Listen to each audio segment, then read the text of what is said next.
standing out this way because you need to be able to get your dagger out first. Because in a tight situation, it's your dagger that's going to come out first and defend your life. The dagger's never over here, so you draw across. Ha-ha! That's really Hollywood. That's not what was really fighting. The dagger was only a defensive tool. Yes, there are a couple plates, and if you read Fabre's, he goes, okay, for some reason people want me to keep talking about this, because apparently in period people wanted to kill each other with daggers. And Fabre's goes out of his way and say, okay, if you really want to do this, I'll show it to you, man, but I might sell a couple more copies of the book this way, but don't do this if you're smart, because it's really, really, really dangerous and stupid to be this close to another person. Yeah, it's because what are you giving up? You're giving up the mechanical advantage. I'm giving up everything I gained because this is what's keeping you alive on top of killing the other person. This is a terrible tool. This is on guard with your dagger.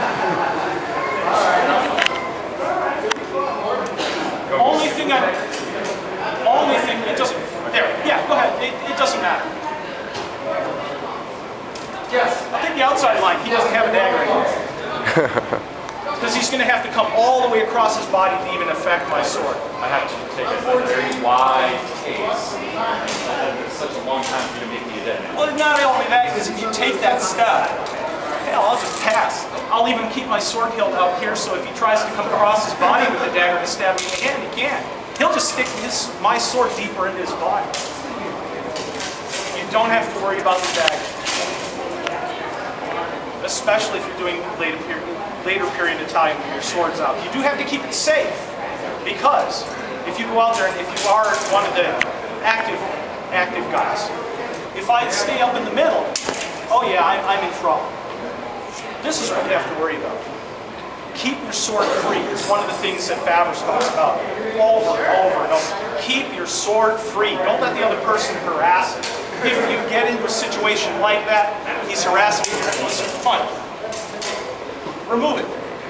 Now the funny thing is here, is when he did that, I'm at my lunge, just now. I'm just back waiting. If he tries to come forward in a strange way, I just extend into my lunge position in this time of action. So you can free your sword, keep it free so he can't get it. If he's really harassing your blade, with his sword or a dagger, it doesn't really matter. Concentrate on the sword. Stay away from it. Forget about it. Ignore it. It's useless. Yeah, go ahead. You want to do it that way? That's fine. Yeah. That's fine. The dagger's not a threat to me because it's too far away. Fine. Go ahead, stab me with the dagger. I don't want to. There. Thinking of mechanical advantage in different ways. You don't need to worry about the dagger. The mechanical advantage is still more important with the sword or his body. Another piece of people who don't believe me. No, that's all right. Yes. Things when you're closing in, not for our game, but in fighting, you can then use your body to gain the advantage over their body. Arm, march, left, and stuff. That's one way you would want to go into what they agree. Yes. However, this is an important point. Some people get messed up with this. Yes, in the actual martial arts systems, they were actually all-inclusive. They included grappling, they included stabbing each other with the daggers, breaking arms and everything. Not one of them says that that's what you're supposed to hold about happening. If you have a sword and you're going into a sword fight, this is what keeps you alive. This is what kills the other guy. You don't. If you're in a sword fight, the last thing you want to do is be here because you know the other guy might be stronger than you.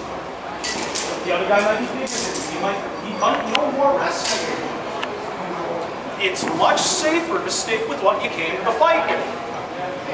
And yeah, in the SC, because of how our rule system is, we get away with a whole hell of a lot of stuff on the inside that never would have happened in a real fight. Most times, both people laying on the ground.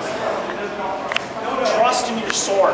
Trust in the fact that if you use mechanical advantage correctly, you only need an inch or more to make a parry. Again, if you come forward with tail, turn sides, please. I take mechanical advantage. Maybe he's a little silly and he goes ahead and attacks it. No, that's fine. Come forward.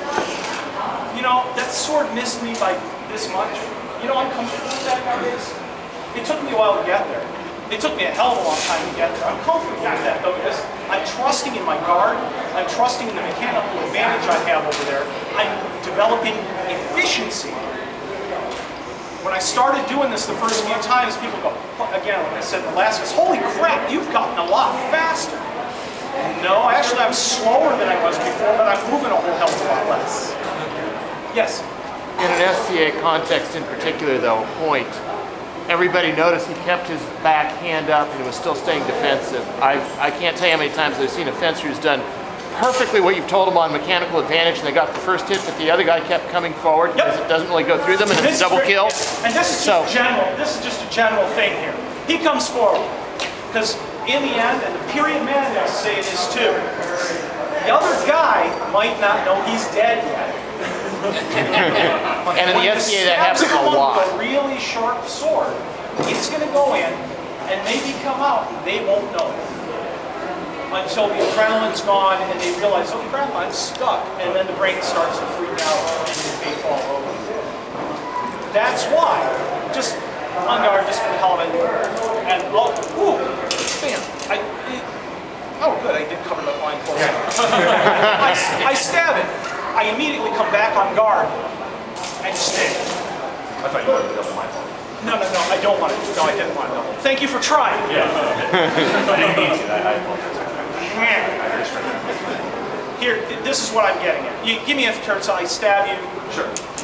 Ha ha! He's dead! No. He's dead! Oh. No, it's... I'm in a sword fight. Aha! Oh. I'm ready to take an action again. A defensive one, probably. That's why in Fabrus's book specifically, if you would, make sure to leave a little bit of room under your arm. I'm going to go to the outside. Stab! Grind up. This is where he wants you to end up. Place your hilt, continue, and place your hilt until it rests on his chest, further disrupting him. Disrupted. Mechanical advantage! Sometimes the place has the right emphasis that Fabrus was intended at that point. If there was some aggression involved in that place, but it is. Resting The other guy might not know he's dead.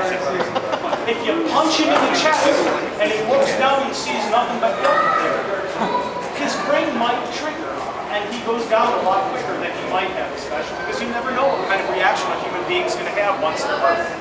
We all react differently. Some people get a little nick on their finger, they're down on the ground crying. Some people can take multiple stab wounds, and there's tons of accounts of them. Multiple stab wounds and still be on their feet. They know, like, for hours and then perish later on.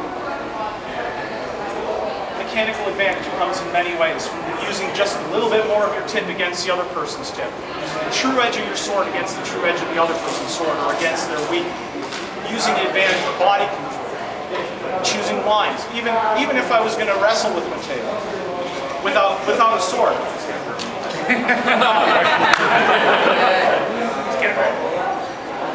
I'm already thinking his most likely line of attack is trying to come straight at me. Probably will be. That's fine, because I'm thinking I'm going to go here. Give me the lock, but that's fine. Hey, you were doing well. There are a lot of ways to consider it. You don't have to consider it with your sword. The minute you step out on the field, the minute you go into guard, you should be able to assess what your opponent is going to do. You should be able to tell where you can put your sword, or your weapon, or your dagger, or anything. In that instance. We've been kind of skipping around a little bit. This is good, since like I said, this is the first time I've taught this, so I'm seeing where there's a variety of things that can come into this. Thank you all, because this is really helping me put it together for the next time too. Any other questions? Yes? Yes, please. We've got about 15 minutes. That'll be good. Grab a partner.